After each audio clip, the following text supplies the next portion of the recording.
न थके हैं अभी न हिम्मत हारी हैं, न थके हैं अभी न हिम्मत हारी है, जज्बा है कुछ बनने का जिंदगी में, इसलिए मेरे दोस्त सफर जारी है। देखिए, जब तक हम कोशिश नहीं करते कोई भी काम नहीं हो सकता, और ये जिंदगी का सफर है, इसमें तो आपको कोशिश करनी ही होगी।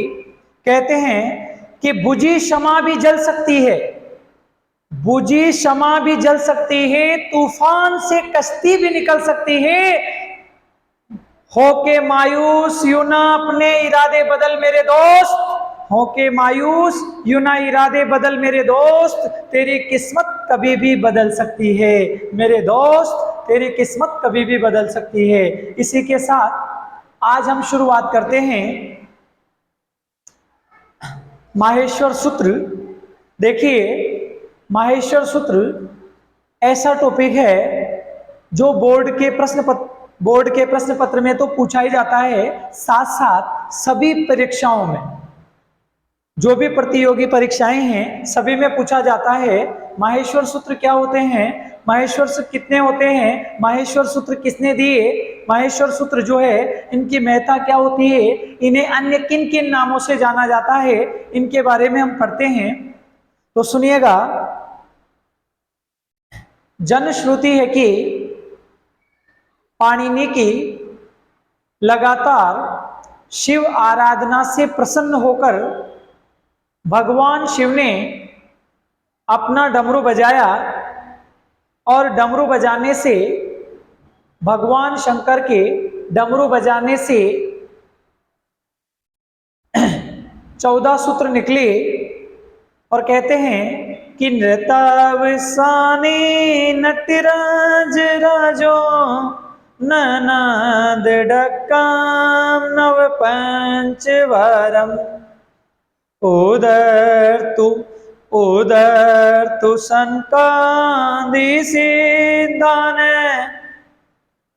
उदर तु काम संकादि सिद्धान, एतद्विमर्शे शिव सूत्र जालम। यदि हम लिखें तो लिखेंगे कि नृतावसाने नटराज राजो ननाद ढक्काम नव पंचवारम, उधर तु काम सनकादि सिद्धान, उधर तु काम सनकादि सिद्धान, उधर तु काम सनकादि सिद्धान, एतत् विमर्शे शिव सूत्र जालम, एतत् विमर्शे शिव सूत्र जालम। मैं लिख के बता देता हूं। तो उन्होंने डमरू बजाया, तो उससे जो है समझिएगा ध्वनियों को, नृता अवसाने नटराज राजो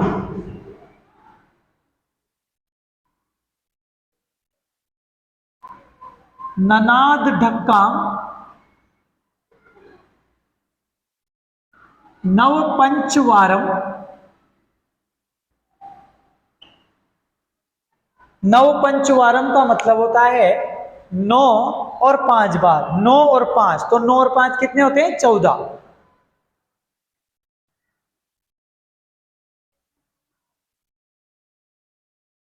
उधर तू काम है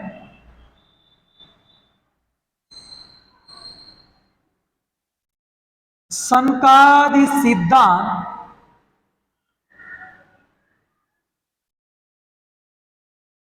एत द्विमर्षि,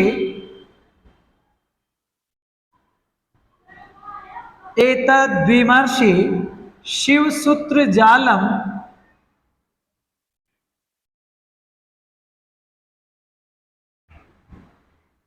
एतद्विमर्षि शिव सूत्र जालम।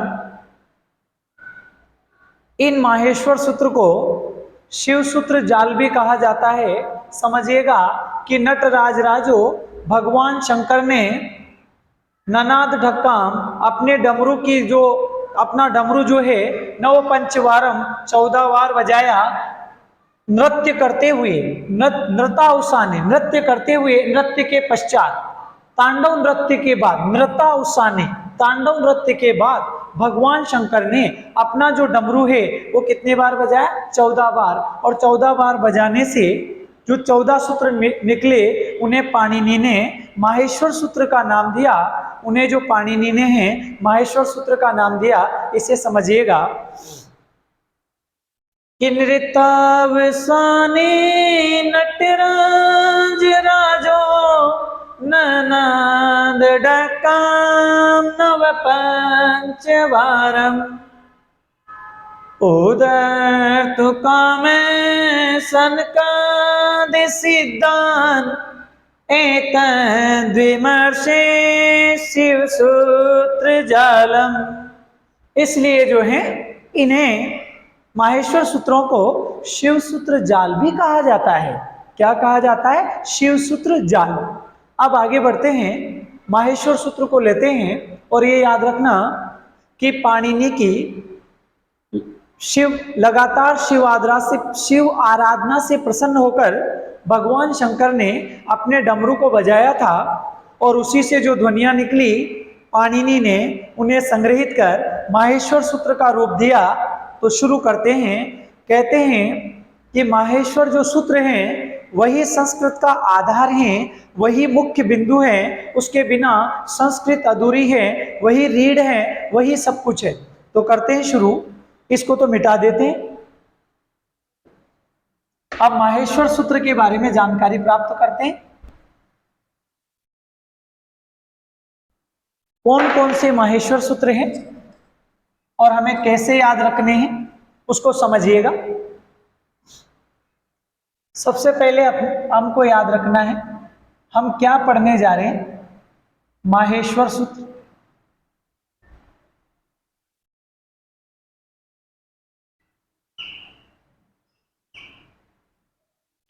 माहेश्वर सूत्र। अब बढ़ते हैं आगे। तो माहेश्वर सूत्र कितने होते हैं? 14 होते हैं। हमने अभी पढ़ा कि नृतावसाने नट राज राजो ननाद ढक्काम नव पंचवारम उदर तु कामे संकादि सिद्धान उदर तु कामे संकादि सिद्धान उदर तु कामे संकादि सिद्धान एतद् विमर्शे शिव सूत्र जाला। तो इस प्रकार कितने? 14 हैं। सबसे पहले शुरू करते हैं नंबर 1 से। देखिए, एक तो वो होते हैं पढ़ाने वाले जो लिख लेते हैं, लिख करके पढ़ा रहे हैं, जबरदस्ती धूल में लट लगा रहे हैं, 10 मिनट पढ़ा करके चलो ठीक है हो गया काम। हमारा ऐसा कुछ भी नहीं। हम मेहनत ही कर रहे हैं और मेहनत यूं नहीं कि हम हमारे लिए कर रहे हैं, नहीं, सबके लिए। क्यों? क्योंकि हम भी सीख रहे हैं, आप भी सीख रहे हैं और कहते हैं कि अच्छा ज्ञान कहीं से मिले उसे ग्रहण कर लेना चाहिए। तो शुरू करते हैं माहेश्वर सूत्र। सबसे पहले लेंगे नंबर 1।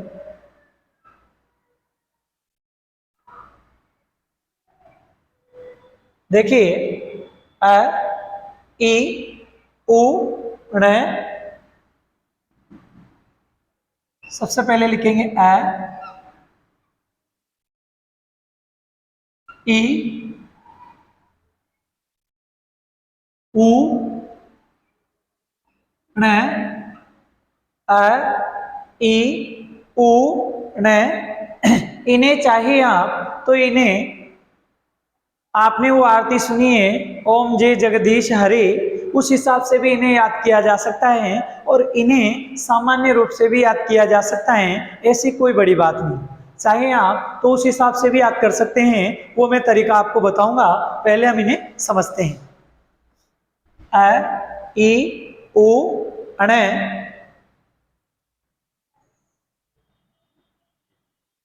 दूसरा है री लरी क। कैसे याद रख सकते हैं इनको? देखिए, जैसे ओम जय जगदीश आरती बोलते हैं ना, अ ई उ ण री ली क ए ओंग ए ओ च। ऐसे याद रखा जा सकता है, कोई बड़ी बात नहीं है। लेकिन अब कोई कैसे याद करता है, कोई कैसे याद करता है, सबका अपना अपना एक तरीका होता है और उसी तरीके से याद होता है। क्योंकि मैं बताऊंगा, मेरे द्वारा बताए गए तरीके से थोड़ी याद होगा, वो तो आपको अपने तरीके से याद रखना होगा। अब हम कैसा तरीका इस्तेमाल करें ये आपके ऊपर है, आपको कौन सा तरीका पसंद आता है। चलते हैं। तो अ ई उ ण री ली क ए ओ ग ए ओ ग, फिर अगला लेंगे, अगला लेंगे ए ओ च एओच अ ई उ न री ली क ए ओ ग ए ओ च, फिर अगला लेंगे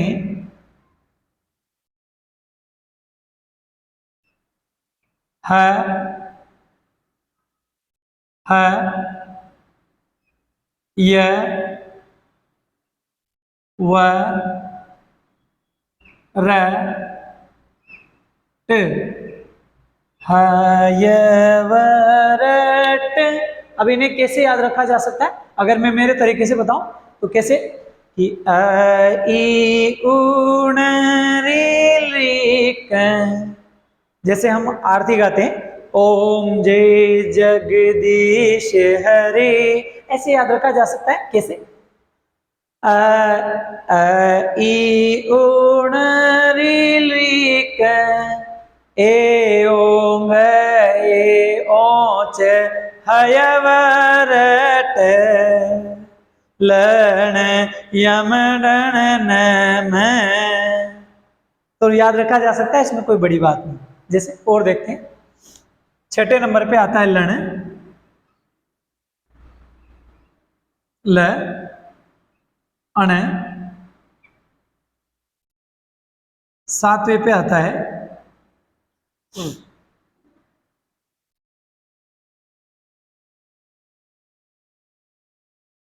य म ng, य म ng, य म अंग, ण न म, ऐसे य म अंग अण न म। आठवें नंबर पे आता है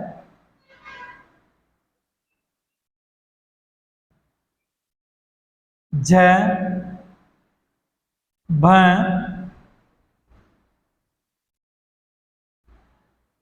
य, झ भ य।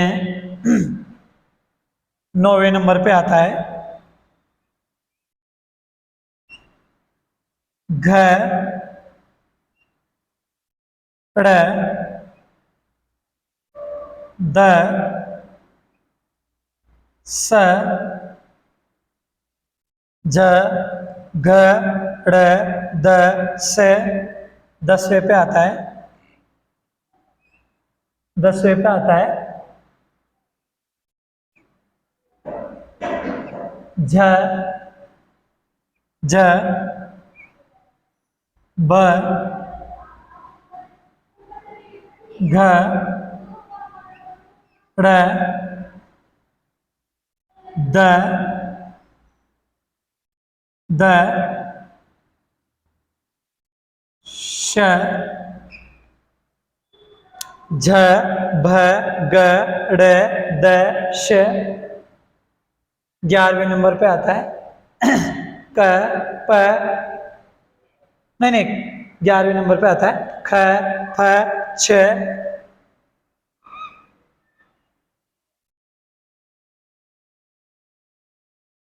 ख फ छ,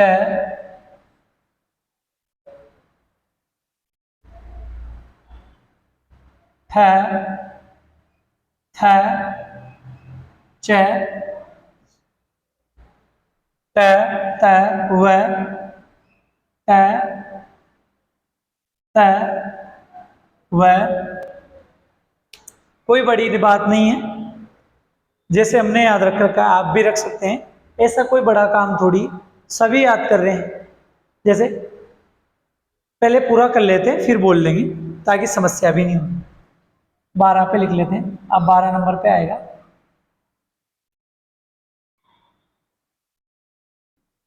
क, प, य, श, स, स, र, और 14 नंबर पे आता है ह, ल,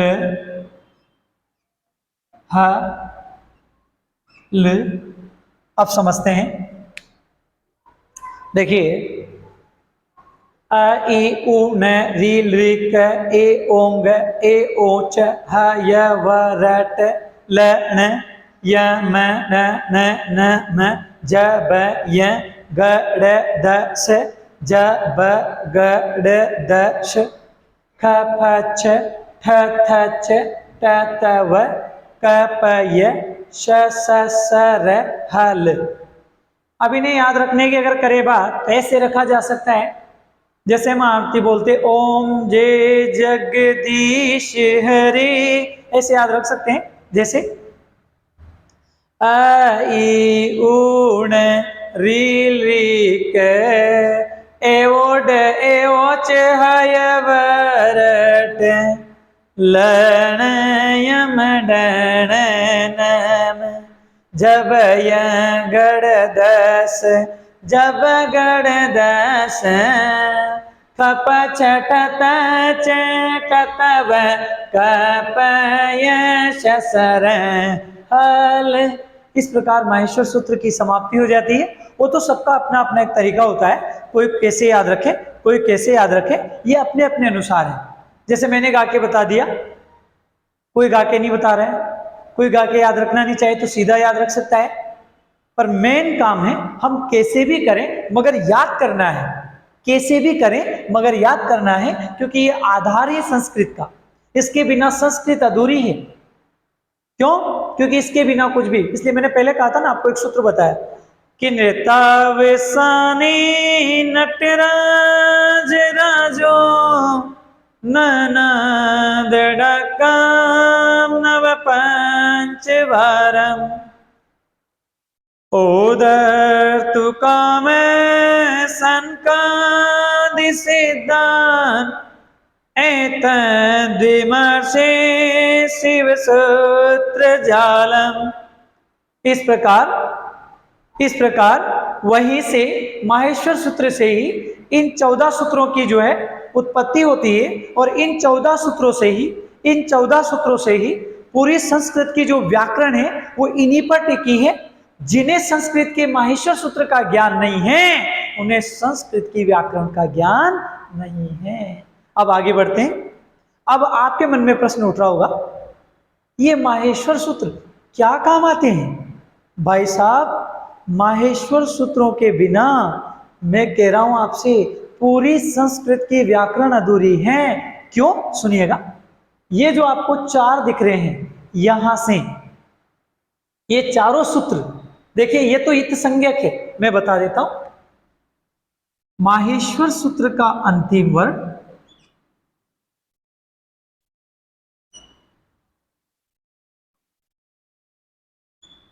माहेश्वर सूत्र का अंतिम वर्ण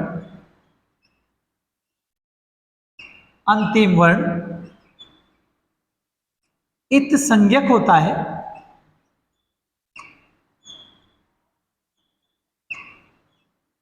इत संज्ञक होता है, कहने का मतलब है ये पीछे वाले जो वर्ण हैं ये दिख रहे हैं आपको, ये क्या है? इत संज्ञक है। अब हम बात करें, ये जो 4 सूत्र आपको नजर आ रहे हैं 1 2 3 4, यहीं से मैं आपको समझाता हूं ये जो 4 सूत्र हैं, इन 4 सूत्रों को अच्छ सूत्र कहते हैं, स्वर विधायक सूत्र। तो मैं यहां लिख देता हूं, माहेश्वर सूत्र के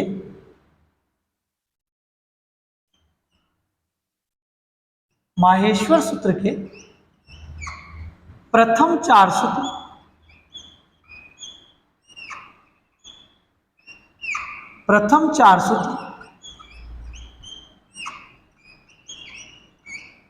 स्वर विधायक सूत्र हैं।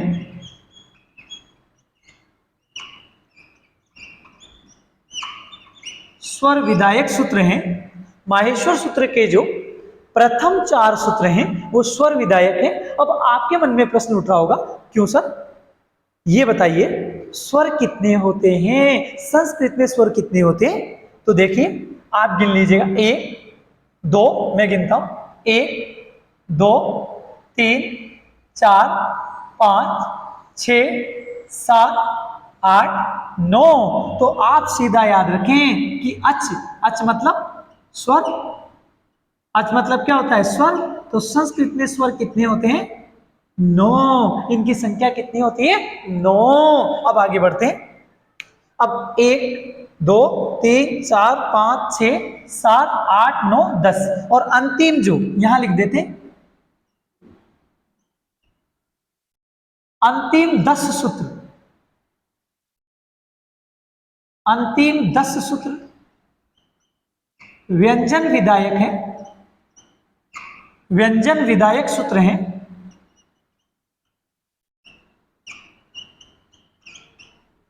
व्यंजन विधायक सूत्र हैं। अंतिम जो 10 सूत्र हैं, जैसे यहीं से 1 2 3 4 5 6 7 8 9 10, ये जो 10 सूत्र हैं ये कौन से विधायक है, व्यंजन विधायक है। अब इनमें अपन ये गिन सकते हैं 1 2 3 4 5, जैसे ये अंतःस्थ वर्ण है, ये नासिका वर्ण है।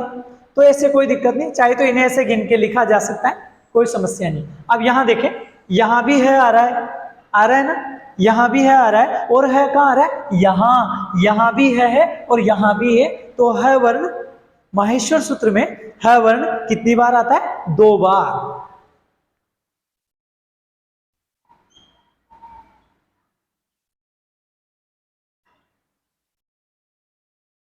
माहेश्वर सूत्र में है वर्ण 2 बार आता है।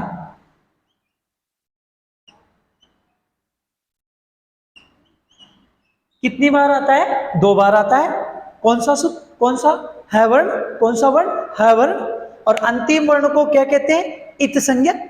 शायद मैंने लिख दिया, हाँ यहां लिख दिया, माहेश्वर सूत्र का अंतिम वर्ण इत संज्ञक कहलाता है। सॉरी, इत संज्ञक, इत संज्ञक होता है।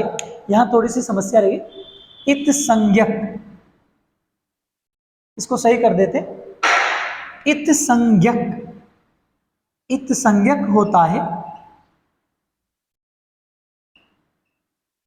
ठीक है। अब आगे बात करें तो माहेश्वर सूत्र को अन्य नाम कैसे जाने जाता है, देखिएगा। माहेश्वर सूत्र को, माहेश्वर सूत्र को शिव सूत्र जाल भी कहते हैं, शिव सूत्र जाल भी कहते हैं, कहा जाता है। तो माहेश्वर सूत्र को शिव सूत्र जाल भी कहा जाता है। क्या कहा जाता है, शिव सूत्र जाल। और क्या कहते हैं, सारे अक्षर, सारे अक्षर व वर्णों की उत्पत्ति इन्हीं से होने के कारण, इन्हीं से होने के कारण इन्हें, इन्हें क्या कहते हैं, इन्हें क्या कहते हैं, वर्ण समामनाएं, वह अक्षर समाम्नाय कहते हैं।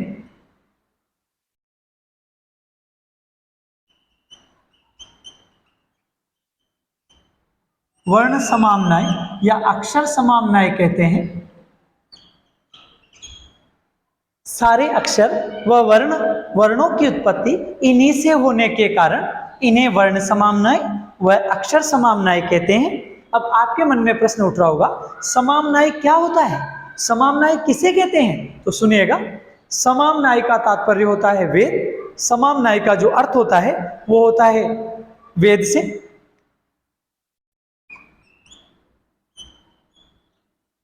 समाम्नाय का अर्थ होता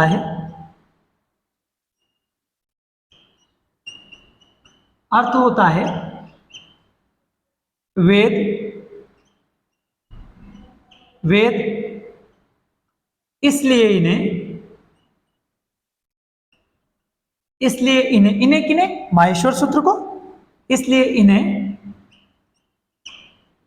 वर्णवेद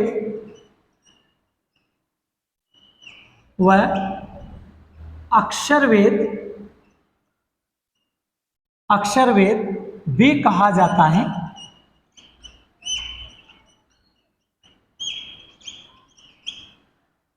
इसलिए इन्हें वर्णवेद व अक्षरवेद भी कहा जाता है। सारे प्रत्याहार की उत्पत्ति का जो केंद्र है वो कौन है? माहेश्वर सूत्र। तो प्रत्याहार का निर्माण होने के कारण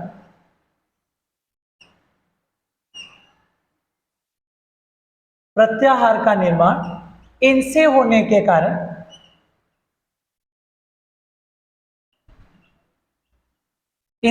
के कारण सर इसको लगा देना है इससे, गेट से। मेरे तो व्रत है सर, मैं तो कुछ भी नहीं खा रहा हूं, बस व्रत। प्रत्याहार का निर्माण इनसे होने के कारण इन्हें, इस गेट को लगा देना। प्रत्याहार का निर्माण इनसे होने के कारण इन्हें प्रत्याहार सूत्र भी कहा जाता है।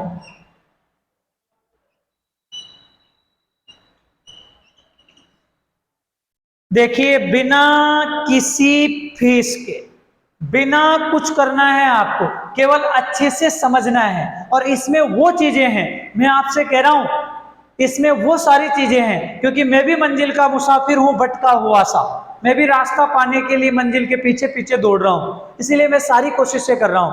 और आप भी प्लीज ज्यादा से ज्यादा ध्यान दीजिएगा। क्यों? क्योंकि न जाने कहां से कौन सा प्रश्न आ जाए। आप कोशिश करेंगे तो हर प्रश्न यहीं से आता है, और ये तो सबसे दूरी केंद्र, मुख्य केंद्र ही यही है। और क्या चाहिए भला? देखिएगा, अब समझते हैं।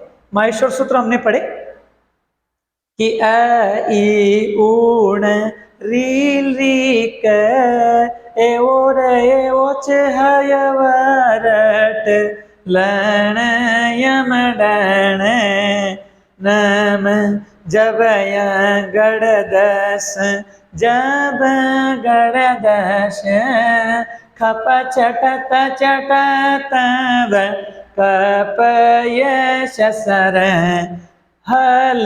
इस प्रकार माहेश्वर सूत्र समाप्त। अब देखिएगा प्रश्न कैसे आता है। माहेश्वर सूत्र को अन्य किस नाम से जाना जाता है? तो यहां लिखा है किस नाम से जाना जा सकता है? प्रत्याहार सूत्र। एक प्रश्न तो यही आ रहा है। दूसरा प्रश्न को देखिए, किस वर्ण की आवृत्ति होती है माहेश्वर सूत्र में? किस वर्ण की? ह वर्ण की। दूसरा प्रश्न क्लियर है। तीसरा देखते हैं, माहेश्वर सूत्र को क्या कहा जाता है? शिव सूत्र जाल कहा जाता है। मैं कह रहा हूं ना आपसे, इंपोर्टेंट से भी इंपोर्टेंट प्रश्न। और ये समझ लीजिए, ये जो टॉपिक है इतना इंपॉर्टेंट है तो पूछिए मत आप, इतना ज्यादा इंपॉर्टेंट। शिव सूत्र जाल भी कहा जाता है। माहेश्वर सूत्र का अंतिम वर्ण इत संज्ञक होता है। अब आपके मन में आ रहा होगा कैसे होता है? तो देखिए, ये इत संज्ञक वर्ण है, ये वाला ये वाला ये वाला। जैसे मैं आपको शो करके बता देता हूं, जैसे ये वर्ण इत संज्ञक है, ये वर्ण इस संज्ञक है, ये वर्ण इस संज्ञक है, ये वर्ण इस संज्ञक है, ये वर्ण इस संज्ञक है, ये वर्ण इस संज्ञक, ये वाला, ये वाला, ये वाला, सॉरी यहां अपन ने हलंत नहीं लगा, ये वाला वर्ण, ये और ये और ये और ये, तो ये सारे जो वर्ण आपको अंत में दिख रहे हैं ये वाले, तो ये क्या कहलाते हैं? इत्संज्ञक वर्ण। और देखिएगा माहेश्वर सूत्र के प्रथम जो 4 सूत्र हैं, अब प्रथम 4 कौन से? हमारे मन में यहीं से प्रश्न उठे, प्रथम 4 कौन से? 1 2 3 4, इन्हें क्या कहते हैं? अच सूत्र कहते हैं। अच मतलब स्वर यहीं से निकलते, देख लो ऐसे कैसे। अब प्रश्न आ जाता है, प्रश्न आता है, क्या आता है किसी भी कंपटीशन के एग्जाम में, संस्कृत में स्वर कितने होते हैं? अब अधिकतर लोगों का माइंड कितने पे जाता है? 7 पे, स्वर 7 होते हैं, गए काम से। अधिकतर लोगों का माइंड कितने पे जाता है? 11 पर। कितने पे जाता है? 11 पे, वो भी गए काम से। तो क्या स्पष्ट लिखा रहा है? 1 2 3 4 5 6 7 8 9, 9 होते हैं। क्या समस्या है? मैं कह रहा हूं ना, कुछ भी समस्या नहीं। अब अंतिम जो 10 सूत्र है वो व्यंजन विधायक होते हैं, गिन लो व्यंजन वो के वही आ रहे हैं। माहेश्वर सूत्र में ह वर्ण 2 बार आता है, वैसे ही दिख रहा है, ये देख लो। अगर इसको देखें कहां आ रहा है 2 बार? ये यहां आ रहा है, 1 और ये 2, कहीं से कहीं तक समस्या नहीं है, केवल केवल अच्छे से पढ़ने वाला होना चाहिए। अगर आप अच्छे से पढ़े तो यूं समझ लीजिए हर चीज आसान है, क्योंकि मैं भी यही कोशिश कर रहा हूं, मैं भी कोई इतना विद्वान तो हूं, मैं भी यही कर रहा हूं जो आप कर रहे हैं। आगे बढ़ते हैं। सारे अक्षर व वर्णों की उत्पत्ति इन्हीं से होने के कारण, इन्हीं से मतलब माहेश्वर सूत्रों से, इसलिए इन्हें क्या कहते हैं? वर्ण समामनाएं। और क्या कहते हैं? अक्षर समामनाएं। वर्ण समामनाएं व अक्षर समामनाएं। समाम समामनाई का अर्थ क्या होता है? वेद। अगर आप बोर्ड के सॉरी अगर किसी भी प्रश्न, किसी भी प्रतियोगी परीक्षा में अगर प्रश्न आ जाए, समामनाई का तात्पर्य होता है, मैं कह रहा हूं बहुत कम लोगों को आएगा, समामनाई का जो तात्पर्य होता है वो होता है वेद। समामनाई का तात्पर्य क्या होता है? वेद। इसलिए इन्हें क्या कहते हैं? वर्णवेद कहते हैं।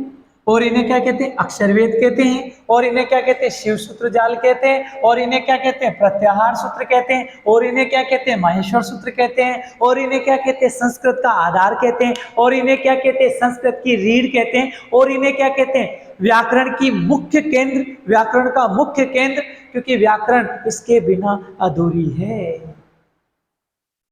अगर मेरे द्वारा पढ़ाया गया माहेश्वर सूत्र यदि आपको अच्छा लगे तो कमेंट करके बताएं, कुछ कमियां लगे तो भी कमेंट करके बताएं, कुछ समझ में नहीं आया हो तो कमेंट करके बताएं, और अगर पसंद आया हो तो लाइक करें, सब्सक्राइब करें और ज़्यादा से ज़्यादा लोगों तक शेयर करें, ताकि ताकि मेहनत भी साकार हो और हमें भी ऐसा लगे कि नहीं, हमारे द्वारा की गई मेहनत वास्तव में सही है, हम सही दिशा में मेहनत कर रहे हैं।